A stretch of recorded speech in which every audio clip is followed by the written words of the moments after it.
Good morning. I'm Denise Dryden. I'm here doing my weekly Sunday morning video, and it rained so hard over the last couple of hours that it was well worth it to get outside.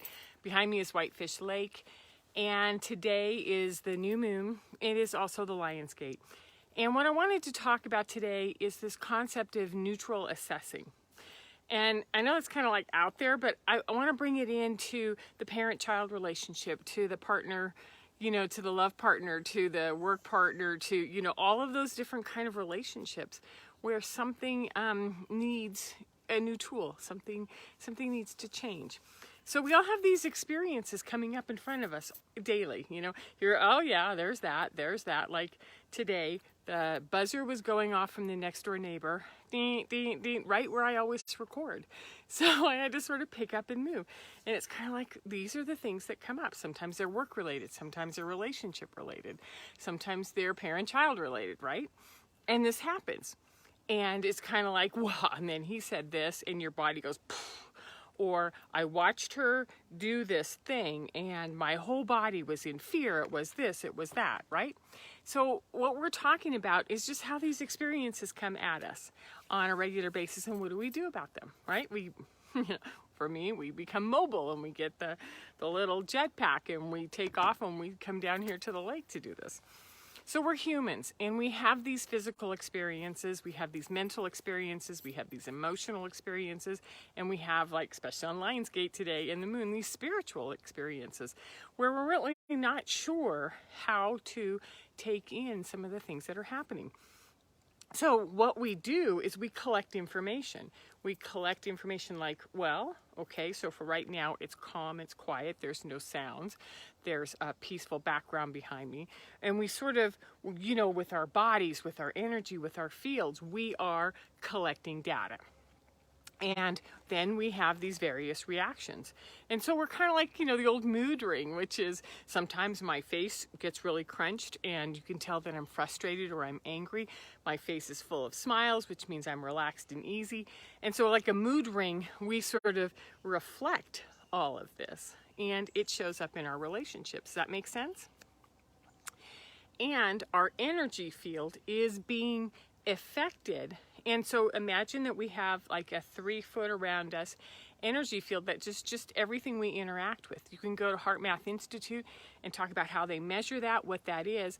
But this energy field is also affected by the seen and unseen things. So whether it is the events in the collective, again, this virus information just keeps coming in, and news and data is just a little unsettling constantly. We have the collective emotions on the world. Think of if every emotion was held on the planet like Wi-Fi, we are interacting with it. And that whether it's on the Schumann, whether it's on the full moon, whether it's this Lion's Gate, which is a period of time where there's an intense amount of sunlight and energy coming onto the planet, we're going, I don't know what's going on, but something's up, something's off. I can feel it, right? So I did something this week. I researched the word monad, and it's from it's category theory, it's functional programming, and it's math. It's from Pythagoras, it's from Catholic spiritual theory, it's from a lot of different places, ascension theory. And what a monad is it's a single source. And it has a sequence function, which means that as it moves forward, it just expands and adapts and grows around things and expands, and it replicates and duplicates what it is that it does. And so that replication is how it grows and how it expands. And it can also hit walls and sort of come up on something. A friend of mine watched a movie on fungus and talked about how fungus just sort of moves along and it hits a wall and it goes, okay, so like let's oh, there's a way around it, and then it goes around it, right? So what happens is that as it expands and it grows, it flourishes. So this monad is a way of looking at us, which is, what if we are all these individual monads, right? And that the monad is the observer, that higher mind, that sort of third eye, that sort of energy field reader that moves around and watches and is aware, collects information, and experiments and explores with what they find. So this observer is making constant assessments. And what I wanted to do was bring this old tool that I've used for the last couple of years, which is when the observer is present, everything opens up and expands. And it just gathers information. When it hits a wall, when it hits trauma, fear, tension, it shuts down and it stops being neutral. And it stops coming to neutral conclusions. And then it goes, well, this is bad. This is really bad. Be aware. And the energy system goes into reaction. So it might be like our heart rate goes up. Our face gets flushed. We get a twist in our stomach that doesn't feel good. You know, these are all the kind of ways that when we contract our senses, that they don't really work very well, do they? And I kind of look at it like life is more like a board game. You know, whether it's a whatever Monopoly, you know, Risk, whatever you play, right? Even Settlers of Catan, chess, or even a card game. You know, if I play this, then that happens, and this happens, and this happens, or I'm just going to play it and see what happens. You know, it's a way to sort of play with a fun concept in mind. There's also that way to think or play like, oh, I have to win, I don't like what they're doing, which completely puts us into contraction. So the monad energy, the observer, the soul source that just keeps expanding and expanding and expanding doesn't flourish, right? So when our higher conscious comes at things, especially from an expanded place, we have the choice, which is, it's not good or bad or right or wrong. What am I going to do with that? What is that? How is that going to impact me? And we come from a place of full attention and sort of a neutral, energetic system. Okay?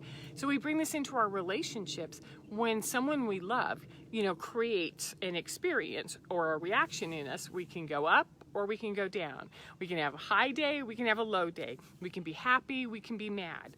We can be safe, we can be afraid. And so our system can either, you know, kind of do this constantly, depending on how we react to those. So let's bring it into a very, very solid example. Let's say that it's now the 8th of August and you have maybe 2 to 3 weeks in some parts of the country, maybe schools even starting this tomorrow, you know, right? We have a school-aged child who's looking at their rapidly approaching start date of school. And what you notice is that there's this sort of irritable, anxious, withdrawn behavior. And not sleeping at night and getting tired and cranky during the day, and you're like, you know, you could go whoop, whoop, whoop, whoop, contract, something's wrong. I need to fix it. Or you can go into the observer and go, what am I noticing? What kind of information can I collect? So when she's out playing, she's not contracted. When she's home and we're talking about school supplies and outfits in school, she is contracted. So as a neutral observer, we start to figure out when this beautiful child is comfortable and when this beautiful child contracts, right? So we become the neutral observer and we collect this data and we put that data into something that maybe we hold on to it for a day or two. Maybe we share that with your partner, like, you know, I'm noticing that something's really different this year about the start of school. You know, this is the first year they're really going back into the classroom after maybe being online all the time, and there's a little bit of nervousness there, right? So again, the neutral observer provides information for something else to happen. So part of what I do is I provide tips. And so I have 7 of them for you, and they kind of go sequential, so hang in there. The first thing is to breathe. When you breathe and relax your system, you can gather information much better if you're present in your body with stabilized breath. Number 2, if you don't know how to stabilize your breath, then what you can do is you can take classes, you can go to yoga, you can get online, you can use breathing apps, or martial arts, something that starts to get you in touch with what your breath is like when you're expanded and how to shift from contracted breath into expanded breath, okay? Number 3 is you expand your senses, right? Your sight, your ears, your smell, your taste, and you look around and you're like, what's really going on here? So you expand all of your senses and you allow concepts to sort of come in, inform you, right? Number 5, you accumulate these experiences. You put them in, and you do this, and my notes are blowing around, from different perspectives. Like, okay, so what do I do? How do I collect this information from this idea, which is, what if we don't go to school this year? What if I collect information from, what if we change schools? What if I collect information from, what if it's about the schedule? And you start to come in at different times of the day, different perspectives, and with your breathing calm and with your senses open, what happens is you're in that expanded, right, monad place, which is, I'm gathering information on a much different level. So the higher mind observer is in control. And the higher mind observer controls the nervous system, which keeps the senses even more open. So neutrality and neutral assessing is a way to stabilize and open the field so that you can expand and grow and bring in more data.